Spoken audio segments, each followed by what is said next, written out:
A Aston Martin sofreu um acidente com esse DB12 novinho em folha. E em seguida foi a leilão e eu comprei. E tentamos reconstruí-lo em 24 horas. Faltam 10 horas, mas falhamos. E além disso, o carro não liga. Mesmo depois de instalar todas as peças novas, ainda não funcionava. Esse é o mais perto que vamos chegar. E 6 meses depois, ainda não funciona. E ainda não sabemos o porquê. O problema é que a Aston Martin nos informou que certa vez retiraram o para-choque traseiro de um DB12 e depois disso o carro não ligou. O que me leva a crer que precisamos montar o carro inteiro antes mesmo de tentar ligá-lo. Mas a última coisa que passou pela minha cabeça é que seríamos obrigados a recorrer à própria Aston Martin. Nesse momento, eu estou montando um resfriador de óleo a um radiador auxiliar que ficará logo à frente da roda dianteira esquerda. Essas peças estavam disponíveis na Aston Martin e eram fáceis de obter. Oh, o óleo limpinho. Isso porque esse carro só rodou 39 milhas. Muitas dessas peças que estamos instalando foram fáceis de encontrar porque já foram utilizadas em modelos anteriores da Aston Martin, como o DB11. Mas o motivo da gente ter deixado esse carro parado por muito tempo antes de usá-lo é porque a Aston nos disse que todas as peças que estão sendo fabricadas para o DB12 serão utilizadas no DB12. Então muitas das peças que encomendamos foram fabricadas sobre encomenda. Daí o longo tempo de espera. Mas a boa notícia é que agora eu tenho tudo que eu preciso para colocar esse carro para funcionar. Radiador. É um radiador de ar-condicionado. E esse vai ficar aqui. E esse carro tem uma quantidade absurda de radiadores. O motor é um V8 de 4 litros com 2 turbos. Mas parece exigir bastante refrigeração. Na parte superior do radiador fica a lateral do carro e no meio, e agora eu tô instalando um embaixo.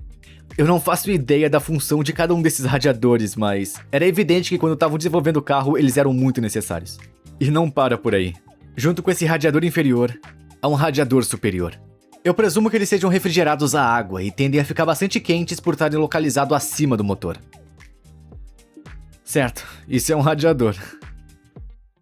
Um de ar-condicionado, um para refrigeração de turbos, mais radiadores, refrigeração a óleo, radiadores desse lado, radiadores atrás daquilo. Esse carro tem radiadores suficientes para uma casa de 5 quartos, então tá tudo em andamento e agora esperamos que seja a prova de falhas. Agora que isso tá instalado, podemos começar a montar o resto do carro. Quer dizer, se a gente seguir a teoria da Aston Martin de que o carro não liga assim todos os para-choques instalados, eu acho que devemos fazer isso, mas ainda tem muito que analisar até lá, então vamos. Mais barras de proteção. Essa aqui, uma mais baixa. Não é a câmera, é o poste. Serviu perfeitamente. É um momento importante, parece que tudo tá se encaixando já. Agora a barra de proteção central, onde o para-choque é montado. Isso precisa continuar? Sensor de temperatura ambiente. Parece que tá em bom estado. Entrando no buraquinho. Olha só. Esse é na verdade um sensor muito importante. Já vimos casos em que esse componente não estiver conectado, pode causar diversos problemas. A luz de gerenciamento do motor pode estar acesa e as ventoinhas funcionam constantemente porque o carro não tem noção da temperatura externa, então ele meio que entra no modo de segurança. Agora podemos começar a montar todos os painéis do compartimento do motor. Inúmeras coberturas e entradas de ar. Agora podemos instalar os filtros de ar e os sensores MEF. Esses sensores detectam a quantidade de ar que realmente flui através dos filtros de ar. Então o carro poderia decidir quanto combustível colocar para corresponder à necessidade. Farol novo. Há alguma chance disso precisar de programação? Sim. Você acha? Sim. Não. É britânico, afinal. Pode funcionar. Como assim, britânicos não sabem programar? Não. Não somos espertos assim. É assim que se encaixa aí? Vamos ligá-lo na tomada. E ver se o novo farol funciona. Acha que vai funcionar ou precisar de programação? Vai. Otimista? E o momento da verdade. Uou! Tá funcionando? Aham. Viu? Eu te disse? Indicadores, tá funcionando. Tá funcionando.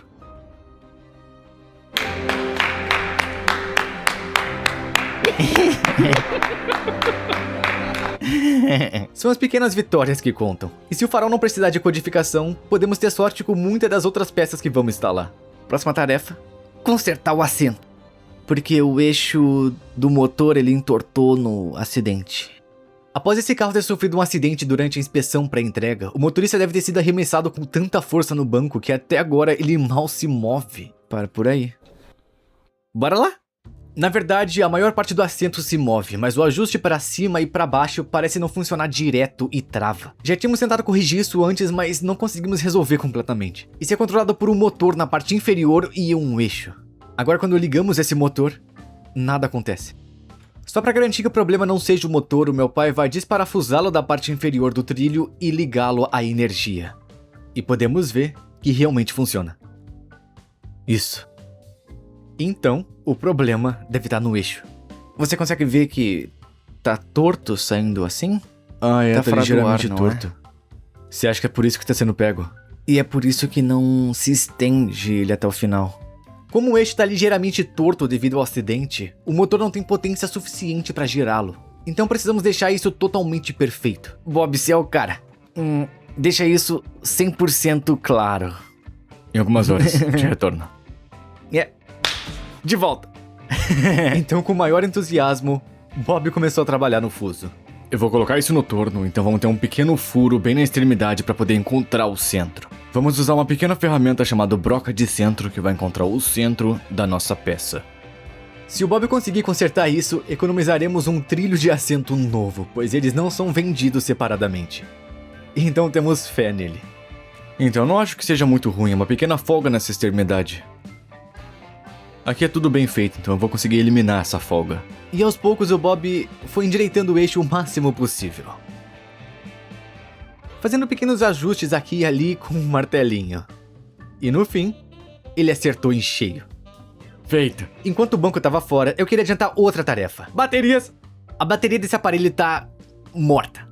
Então eu tenho uma da Duracell. Extreme AGM. A bateria desse carro fica atrás do banco do motorista e embaixo do banco do passageiro traseiro. Então é uma boa altura para substituí-lo. Isso. De novo, essas são baterias AGM. Mas se você observar a amperagem e a resistência da bateria original, poderá encontrar uma bateria compatível no mercado de reposição. Isso deve funcionar perfeitamente. Alguma vida? Mas será que uma bateria nova resolveria o problema de partida?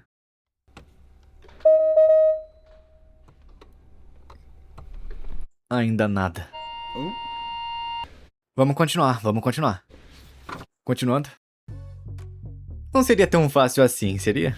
O motor fixo e o eixo que o Bob acabou de instalar são instalados de novo. Depois disso, meu pai vai poder voltar pro banco do motorista. Vamos ver se isso funciona. Ficou ótimo, né? Piorou. Bob consertou. Tudo certo. Obrigado, Bob, da oficina mecânica.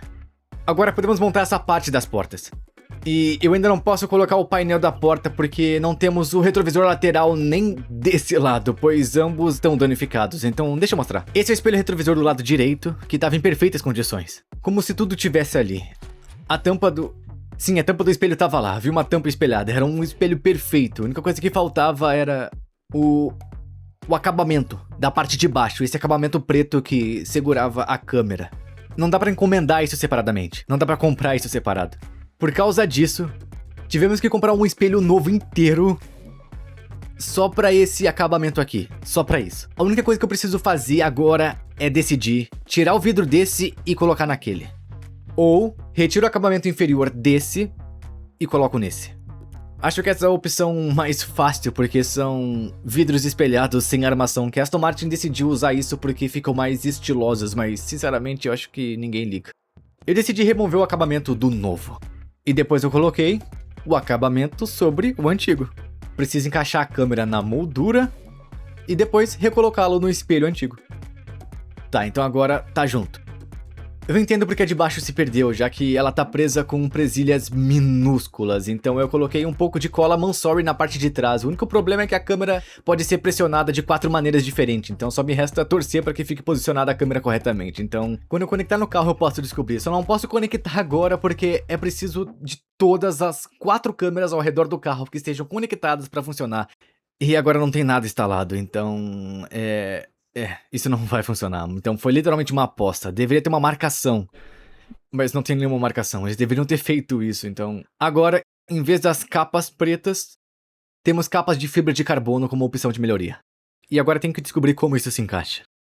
Por sorte, as capas dos espelhos simplesmente se encaixaram. E ali estavam eles, prontos para instalar. Preciso passar a fiação pela porta e depois é fixado com 3 parafusos Torx. Posso encaixar tudo no lugar e depois ver se a minha câmera está posicionada certa. Ok, a câmera funciona, mas está virada ao contrário.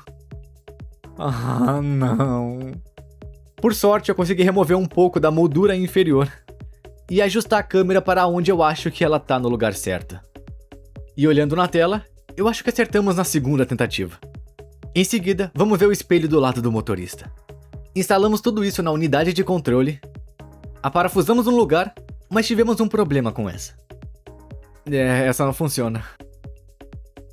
Não, eu não sabia se o problema era com a própria câmera. Então eu peguei o espelho retrovisor antigo e liguei diretamente na fiação para ver se funcionava. Vamos ver? Mas nada. Independente da câmera ser nova ou antiga, ela ainda precisa funcionar. Em seguida eu conectei a câmera do lado direito à fiação do lado esquerdo para ver se funcionaria. Isso funciona. E rolou. Então esse é o problema. Tá. Então esse é o cabo da câmera. E se pudéssemos conectar uma câmera diretamente ali, a gente ia poder ver se é isso mesmo. E se o problema for esse fio que desce por aqui, se não for isso, então é o fusível. Para conectar uma câmera diretamente nessa fiação, eu precisei desencapar o plug para ter acesso ao conector da câmera. E depois de desmontá-lo, eu pude puxar para fora do seu compartimento e conectar a câmera diretamente nele. Vamos direto ao assunto. Ok, vamos ver se funciona. Mas ainda assim, não tá funcionando. Não. Ok. Então isso não funciona. De forma aleatória, pensamos, vamos tentar a teoria de que todas as câmeras precisam ser conectadas à tomada. Então meu pai tá conectando a fiação do para-choque dianteiro. Então eu vou dar a volta e conectar a câmera àquela fiação. Vamos ver se isso... Todas as câmeras têm o mesmo número de peça. Vamos ver se isso funciona. E realmente funcionou. Meu Deus, pessoal, tá funcionando. Funcionou. Todos eles estão trabalhando. Tá funcionando. Estão funcionando, galera. Não. Sim. Olha, tá funcionando e tudo mais. Olha, tá funcionando. Como assim? Você precisa conectar todos eles, mas o da esquerda funciona. Mas o da direita não funciona quando o da frente tá conectado. Assim a câmera do espelho esquerdo funciona sozinha, sem precisar conectar mais nada. Mas a câmera correta precisa que a fiação do para-choque dianteiro esteja conectada para que ela funcione. A porta tá limpinha. É isso que estamos enfrentando no momento. E esperamos que seja algo bobo assim, pelo qual o motivo do carro não ligar ainda. Talvez precise apenas de algo conectado para indicar que é seguro iniciar. Simplesmente não sabemos o que essa parte vai ser. Mas com os retrovisores instalados, podemos começar a adicionar os painéis das portas e o carro tá lentamente ganhando forma. Ok, aqui tá praticamente tudo certo, só faltam pequenos detalhes, coisas do tipo. Mas temos algumas peças vitais que eu espero que sejam a razão pela qual esse carro não liga. Essas são os airbags que explodiram aqui embaixo. Então eu vou substituir e conectar esses aqui. E também temos um desses. Então vamos começar por aqui. E tentaremos começar então. Se tem algo que está impedindo esse carro de ligar, eu acho que são os airbags. O primeiro a ser acionado é o airbag de joelho. Esse airbag já foi. Isso é fixado apenas com 2 parafusos e um conector elétrico. E para encaixar, o conector elétrico é recolocado, e mesmo acontece com 2 parafusos. Já faz 6 meses que estamos esperando pelo airbag depois disso. Beleza, airbag de joelho conectado. O próximo é o airbag do volante, e isso deve conectar todos os airbags do carro. E o que procuramos aqui depois disso é que a luz fique vermelha quando pisamos no freio, que significa que tá tudo certo para arrancar. Se isso vai acontecer ou não, eu não sei. Para retirar o airbag antigo, basta pressionar a chave de fenda para soltar a presilha e ele sai. Trata apenas de um airbag da Mercedes com uma capa da Aston Martin. Ali tá o airbag da Aston Martin e agora eu vou colocar um airbag da Mercedes ao lado. Porque são exatamente iguais. E tudo isso é literalmente um airbag da Mercedes com uma capa da Aston Martin. E esperamos 6 meses por isso. Vamos lá. Vamos torcer para que esse seja um dos motivos pelo qual o carro não liga. E dentro... Isso significa que os airbags estão conectados, isso é incrível. Vamos tentar isso, eu acho. ver se isso funciona. Talvez tenhamos que apagar alguns códigos, mas... vamos ver o que acontece. Vamos ver. Então eu tô procurando o botão Start Stop que acende em vermelho quando eu piso no freio. Pronto. Mas... nada. Ainda não temos nada. Eu vou conectar a ferramenta de diagnóstico e ver quais códigos restaram. E se isso não funcionar, teremos que continuar com o para-choque dianteiro. Mas aí eu me lembrei. Existe um problema em tentar ler esse carro. O meu ainda não consegue ler isso. Não tem DB12 ali. Em vez da gente tentar instalar o para-choque agora, vamos tentar conectar todos os componentes do para-choque dianteiro. Vamos conectar tudo nesse monte de fio, então a maior parte dos equipamentos deve estar conectada, então a gente vai enganá-lo. Acho que quando você pisa no freio para ligar o carro, o veículo realiza uma série de verificações de segurança para garantir que tá tudo certo com ele. Então estamos tentando eliminar todos eles agora, conectando tudo. Vamos ver se isso funciona.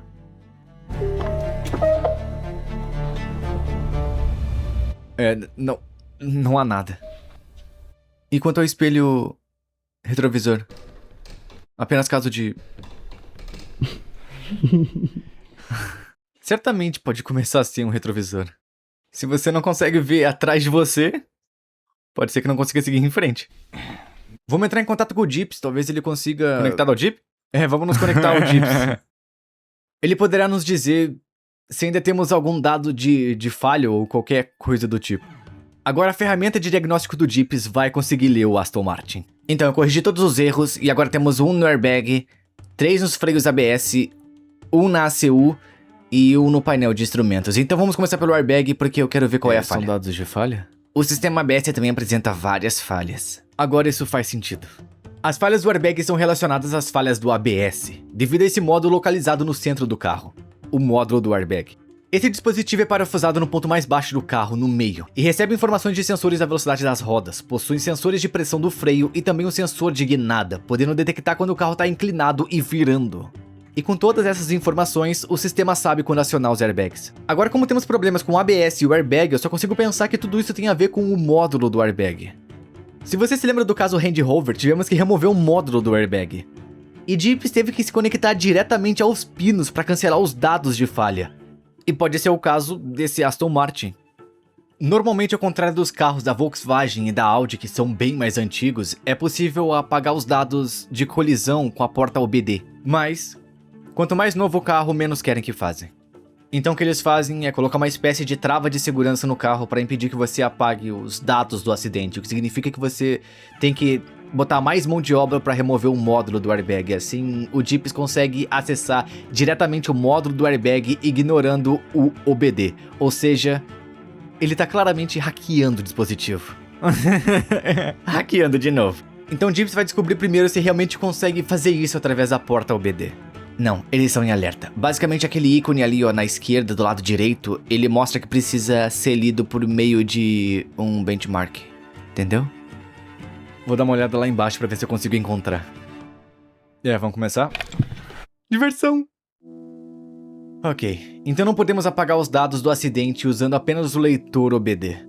Precisamos remover esse módulo do airbag e o Jeeps precisa ler os dados diretamente nele. O problema é que esse módulo de airbag fica escondido bem embaixo do painel, então dá bastante trabalho só pra chegar até ele. Você acha que quando a gente retirar o módulo de airbag vai dar pra apagar os dados de colisão? Eu continuo te dando carros que ninguém nunca fez antes. Exatamente, mas esse é o problema, porque os carros são tão novos que até mesmo os programadores e softwares de terceiro, eles não foram desenvolvidos especialmente para esses veículos, então não tem muito que a gente consiga fazer direito, sabe? Tipo, da Lamborghini é específico para ela, a gente não consegue acessar e não ter muita ideia do que tá acontecendo. Isso tem se tornado cada vez mais comum. Quanto mais novos os carros, menos as montadoras querem que os amadores mexam neles. Tudo tem que ser devolvido para eles.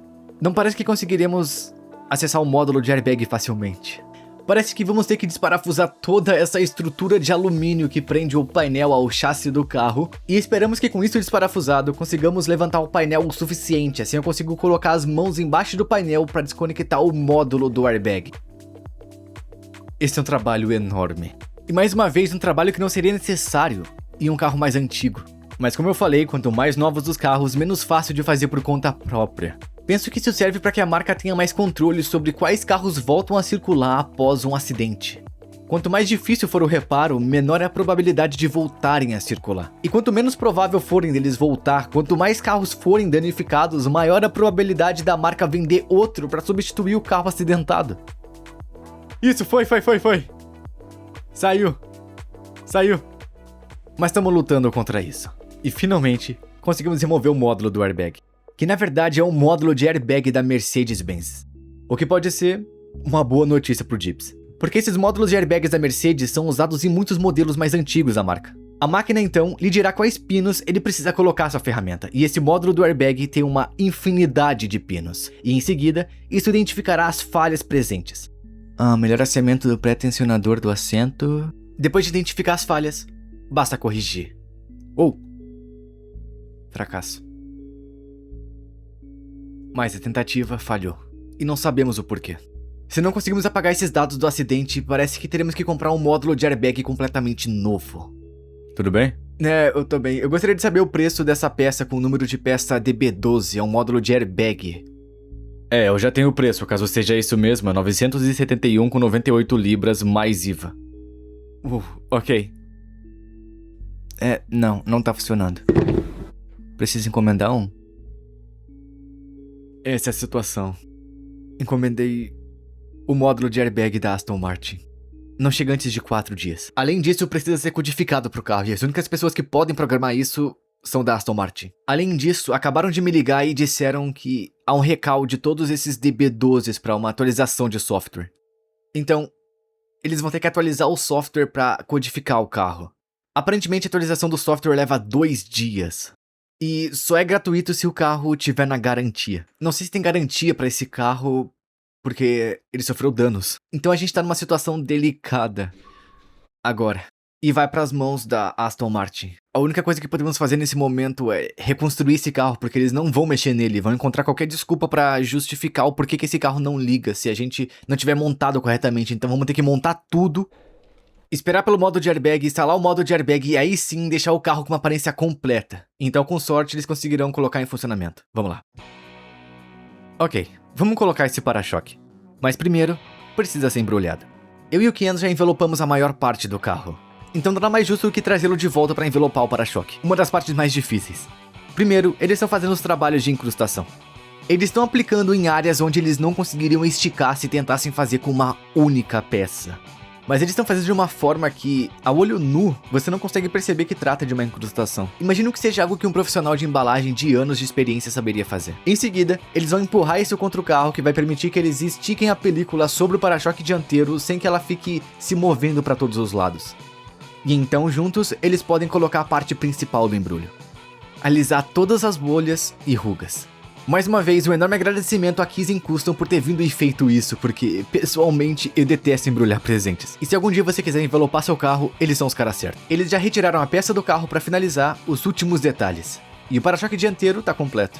Ficou bonito, né? É. Tão bom quanto eu teria feito. Temos que construir isso agora. Tudo isso, as grades, os conectores e o radar, tudo. Sensores... Esse não é o trabalho de hoje, não é? É você que vai fazer o trabalho ou o Matt? Matt gosta de fazer isso. Vamos indo? Acho que eu gosto de fazer isso. Finalizando os últimos detalhes do para-choque agora. A câmera entra. Sensor de radar. Então esse sensor detecta os carros à frente e permite que o controle de cruzeiro siga. Tampa do sensor de radar. E essa capa horrível cobre tudo isso. Depois temos que parafusar tudo isso e fixar a grelha no lugar. Em seguida, é instalada uma grade inferior que conecta o para-choque dianteiro ao divisor inferior. Precisamos encaixar esses clipes em Z e então a grade poderá ser parafusada no difusor inferior, assim como estamos fazendo. E isso conclui o trabalho. Bom, o para-choque está montado, grande revelação. Ai meu Deus. Como tá indo? Porque optamos pela grelha padrão. Acho que ficou bonito. Parece elegante, né? O que você acha? É elegante. Aston Martin, né? Parece elegante. Provavelmente ousado demais pra Aston. Parece porque havia a opção de preto brilhante. Mas eu pensei, tipo, sabe, já tem aqueles faróis prateados. E aí, tipo, aquele detalhe ali na lateral. Aí eu pensei, mano, eu sou um cara elegante, né? Tipo, é muito elegante, né? Que elegância. Olha, eu escolhi o emblema original, não o preto, porque aquilo não é elegante, a coisa é de brega. Precisamos acertar isso em cheio agora, né? Não é o melhor ângulo pra eu conseguir uma foto perfeita. Por aí, essa insígnia é impressionante, né? Eu diria que é bom. Eu acho que tá bom assim, isso é muito elegante, né? Isso é elegante. Isso é muito elegante. Quase quero pintar minhas pinças de freio com essa cor. Olha só isso. Isso seria muito elegante. De que cor são agora? Vermelho. Nossa, tá lindo! Para-choque completo. E isso realmente vai fazer diferença no carro. Tudo que eu preciso fazer é encaixá-lo. Optei por envelopar esse carro em vez de pintá-lo. Mas isso não significa que eu não possa no futuro remover tudo e pintar o carro de novo. Eu simplesmente adoro essa cor de tecido. É perfeita pro uso diário. Isso se o carro ligar. Mas esse para-choque faz uma enorme diferença. Eu só preciso fazer alguns ajustes para deixar a linha da carroceria perfeita e o trabalho estará concluído. É um carro bonito. Tá da hora, não tá? Isso tá da hora, parece uma taça de champanhe. Que carro elegante. Isso é. Quando o carro chega na Aston Martin, eles dizem que não farão a atualização gratuitamente, a menos que esteja na garantia. E pode não ter garantia. Se tivesse envolvido em um acidente, então... Provavelmente o que eles fariam era acessar a Cal Vertical, inserir a placa e ver... Ah, esse carro sofreu um acidente. Outra coisa que vamos mudar é o acabamento da coluna A. Como você pode ver, do lado esquerdo é um preto brilhante, mas do lado direito, onde estava todo o dano, substituímos a peça preta por uma fibra de carbono. Vamos remover a peça brilhante, a preta brilhante, e substituí-la por uma fibra de carbono fosca para combinar com os espelhos. Carro de corrida. Carro de corrida elegante. O curioso sobre a história desse DB12 é que podemos ver que o relatório da Cal Vertical era praticamente todo positivo, exceto pelo fato de que o carro tinha sido rebaixado para a categoria S. E você pode ver pelo relatório da Cal Vertical que a data do dano que ocorreu era desconhecida. Isso. E descobrimos que o carro havia sofrido um acidente durante uma inspeção pré-entrega, antes mesmo de ser registrado para circular nas ruas. Então presumimos que para acionar o seguro, o carro precisava ser registrado na estrada e declarado como um danificado. E depois disso, foi quando eu comprei. Outra coisa legal sobre a Cal Vertical é que se seu carro sofreu um acidente, às vezes o site até mostra as fotos do carro que foi leiloado em um leilão de veículos acidentados. Assim você consegue ver exatamente onde ocorreu o dano, o que é bom saber. Enquanto isso, instalei o acabamento da coluna A. Então se você quiser dar uma olhada no seu carro, clique no link da descrição aqui embaixo e use o código MATCH para obter desconto nessa compra na Cal Vertical. Vamos instalar o vidro traseiro. Primeiro passo, aplica o Prime com um aplicador de esponja macia. É duro como pedra. Passo 2, coloca o primer na tela. Passo 3. Passo 4, instalar a tela. Você já sabe disso. Precisamos garantir que a tela esteja perfeitamente alinhada e usar fita adesiva para mantê-la no lugar. E aqui está o novo módulo de airbag da Aston Martin. 940 e poucas libras mais IVA. Isso precisa ser programado no carro. A única coisa que podemos fazer é inserir isso e testar. O pior que pode rolar é os airbags explodirem. Curiosamente, o módulo de airbag antigo tem um número de peça diferente do módulo de airbag novo. O que isso significa? Eu não sei. Mas tudo o que sabemos é que esses módulos são vinculados ao número VIN do carro. Então é impossível comprar um usado e fazê-lo funcionar no seu carro. Mas esse módulo será virginalizado. Mas no momento ele não está programado para nada, mas existe a possibilidade de funcionar sem programação. Temos que testar a teoria? Posso sair do carro? Não! Até agora tudo bem. Pronto? Estamos procurando o botão liga e desliga acender em vermelho. Mas não rolou. Mas depois de inserir minha ferramenta de diagnóstico, encontramos algo. Tá, a inicialização do motor de arranque foi bloqueada devido a um evento de falha. Vamos lá. Podemos ver que a partida do carro está bloqueada devido a uma colisão. Mas agora tá me dando a opção de redefinir. Mas quando tentamos, não deu certo. Isso não vai dar muito certo então. Droga. Mas pelo menos agora sabemos por que o carro não liga. Parece que tem algum sistema de segurança que desliga o motor após uma colisão, assim como o Revolto que estamos trabalhando. Mas talvez como eu tô escaneando o carro como uma Mercedes e não como um Aston Martin, porque minha ferramenta não permite, não conseguimos redefinir o sistema. Então parece que agora só resta continuar a reconstruir o carro por completo para que fique totalmente restaurado, para que temos a esperança de que a Aston Martin consiga redefinir o estado dessa colisão. A próxima coisa é instalar o para-brisa. A tinta de fundo é aplicada, tanto na tela quanto no carro de verdade. Depois aplica o adesivo e eu e meu pai podemos levantar o para-brisa. De novo, precisamos garantir que isso esteja perfeitamente alinhado. Depois de estar no lugar, prendemos com uma fita. Agora, essa coluna A foi danificada devido ao acionamento do airbag de cortina. E essa era uma daquelas peças que teríamos que esperar uma eternidade porque precisava ser um acabamento especial para o carro.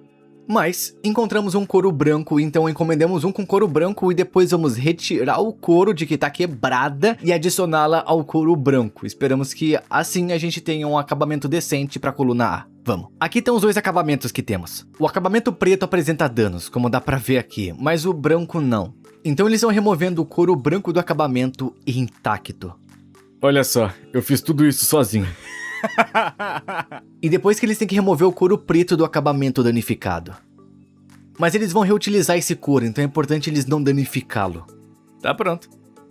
E depois disso, eles vão aplicar um spray adesivo da coluna A, que não tá danificada, e em seguida colar o couro preto bem ali. Eu não sei ao certo quanto custaria um acabamento da coluna A na própria Aston Martin, mas eu sei que a gente teria que esperar muito por um tempo. Assim a gente não só economiza tempo, mas também dinheiro. E o resultado não é nada mal. Então parabéns pela conquista. Agora eu posso reinstalá-lo.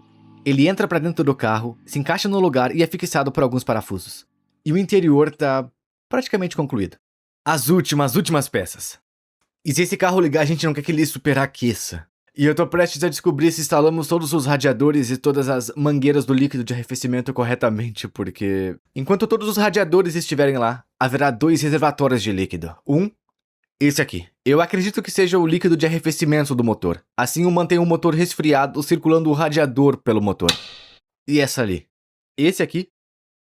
Acredito eu que serve para todo o sistema de turbocompressor. Então, todo o sistema de arrefecimento para os 2 turbos estão ali. Acho que temos um sistema de enchimento de vácuo de ambos. E também podemos saber se tem algum vazamento agora, porque se tivermos, eu não vou ficar nada feliz. Vocês já nos viram fazer isso várias vezes antes. E sugiro que se ainda não fez, agora é um bom momento para clicar no botão de inscrição. Principalmente se você tem gostado de todas essas reconstruções impossíveis. O que estamos fazendo é preencher o sistema de arrefecimento com vácuo. Soprar ar através do sistema de refrigeração cria vácuo, que suga todo o ar do interior. E você pode até ver a pressão negativa aumentando aqui no manômetro.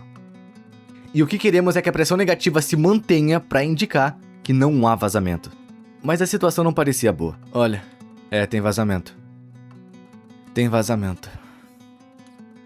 Em algum lugar. Esse é um desses canos.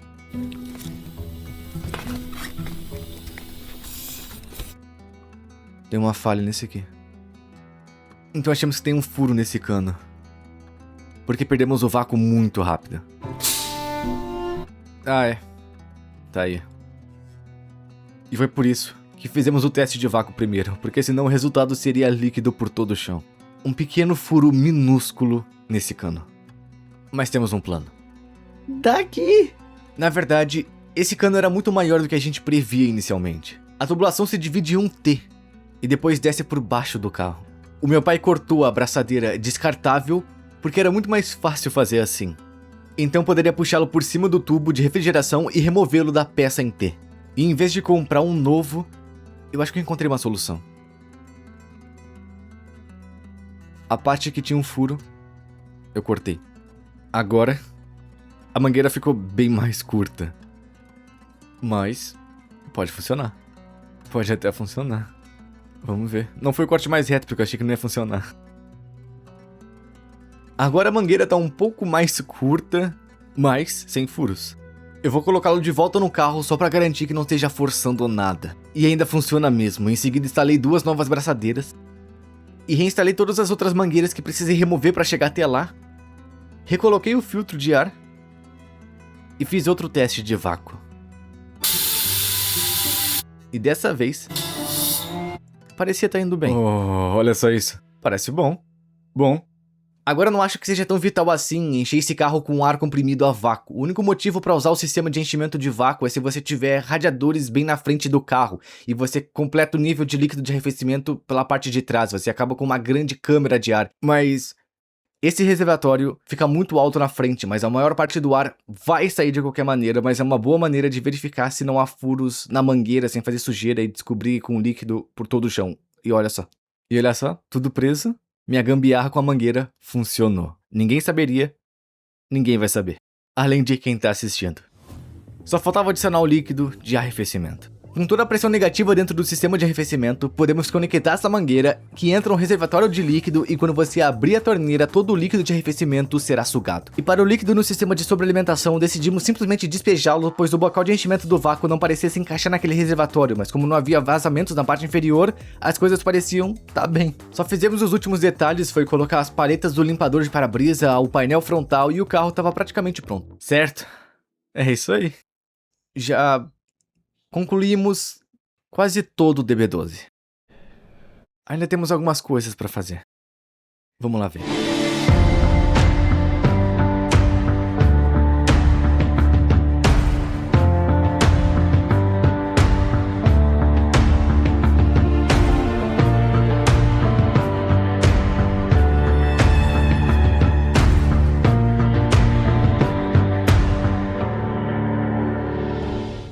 Isso parece irreal. É um dos carros mais bonitos que já terminamos. E nem sequer funciona. Agora, estamos fazendo o que eu não queria fazer. Vamos à concessionária principal.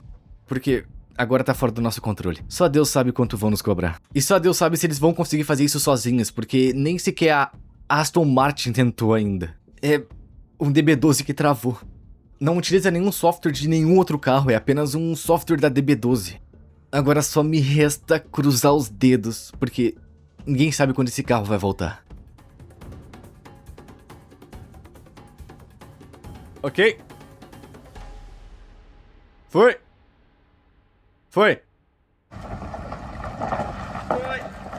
Vamos? É isso aí. Agora, tudo depende da concessionária. Tá fora do nosso controle. Isso pode ser absurdamente caro. Ou só um trabalho de 5 minutos pra eles. Só resta ter esperança. Ok, vamos ver se conseguimos fazer funcionar. Ele não liga. A gente não conseguiu. Então, vai começar. Ele me deu o dia hoje pra começar. Certo, ok. Sim, eu acho que é só conectar, apagar os dados de falha e vai funcionar. Veremos. Não tô dizendo que vai começar, mas podemos tentar. Ok. Agora é com a Aston Martin. Eles vão tentar dar uma chance pra ele hoje. Vamos ligar na tomada e ver se a gente consegue fazê-lo funcionar. Pode ser que basta limpar os dados de falha, apagar todos os erros e então o problema vai ser resolvido. Esse é o plano A. Mas o plano B é que eu vou ficar por aqui. Vamos torcer. Vamos ver o que eles conseguem fazer. Tô esperando. Aguardando ansiosamente. Eles conseguem fazer em um dia ou teremos que desistir? Além disso, estamos considerando opções muito caras. Extremamente caras. Vai começar. Tá zoando. Vai começar. Ai, meu Deus. Em questão de 10 minutos, o carro já tava funcionando. Olha ela. Ela tá andando. Fomos derrotados. O principal objetivo era tentar evitar a concessionária, mas às vezes você tem que ceder. E é sobre isso, eles querem que você leve os carros até eles, porque eles não querem outros adeptos do faça você mesmo, mas estamos prestes a levá-lo para um test drive só para fazer uma voltinha rápida, e a solução foi literalmente apagar os dados da falha. Era só isso que eu precisava fazer, era necessário instalar aquele novo módulo de airbag, então precisávamos fazer isso, precisávamos codificar um módulo do airbag para o carro, depois apagou os dados de falhas, mas como instalamos muitas coisas novas, os mecânicos disseram que o painel estava cheio de luzes, então não sabemos como ele vai se comportar, mas tá no modo de segurança. Só que eu tô animado, o DB12 tá realmente em funcionamento. Não acredito que tá funcionando. Não acredito. Sem chance. Temos todas as luzes acesas. Tá ficando um pouco quente. Tá ficando quente? É. Olha ali o indicador de temperatura, olha. Rápido, rápido, precisa resfriá-lo ao dirigir o carro. Dirigindo? E dirigir, eu tenho que admitir que não é a coisa mais saudável do mundo. Essa é a primeira vez que esse carro é conduzido desde o acidente. Ah, tamo no modo de fragilidade. Sério? Parece bem suave, não tá? É adorável. Ah, mano, que carro. Estamos dirigindo o DB12, meu novo Aston Martin. Pela primeira vez colocamos em prática. Eu não sei quantos quilômetros já rodou. 41 milhas, pessoal. 41 milhas. E o melhor de tudo isso, que eu acho que fizemos um bom negócio. O DB12 custava 60 mil libras. Já gastamos 62 mil libras em peça, o que totalizou 122 mil libras. E a única coisa extra que tivemos que comprar foi esse módulo de airbag por 940 libras. Com isso, o preço total desse DB12 chega a 122 mil libras com 940. E se você procurar um DB12 com essa quilometragem hoje em dia, eles custam mais de 170 mil libras. Só precisamos receber a fatura final da Aston Martin pelo serviço de ligar o carro. Mas por causa disso, acho que um dos meus carros vai ter que ir embora. E tem que ser para um de vocês. Meu Aston Martin Vantage. Eu não queria ter que fazer isso, mas agora, um de vocês vai se juntar ao clube de proprietários de Aston Martin. Que carro incrível foi esse Vantage. E eu já tenho há muito tempo. Mas agora chegou a hora de um de vocês continuar a jornada. Por apenas R$ 9,95, falta uma semana. O sorteio ao vivo será na próxima semana. Entra um Aston Martin, sai um Aston Martin. Tenho esse Vantage há muito tempo. E eu espero que o DB12 consiga fazer jus à qualidade desse Vantage. Então eu tenho certeza que um de vocês vai gostar. Muito obrigado por assistir esse vídeo. Se você gostou, clique no botão de inscrição, clique no botão de like e nos vemos no próximo vídeo. Até mais. Tamo tentando encontrar um pedaço de espuma que foi sugado pra dentro daquilo. Já faz muito tempo. Simplesmente se absorveu. Exatamente o mesmo efeito sonoro quando entrou. É? Like a drug that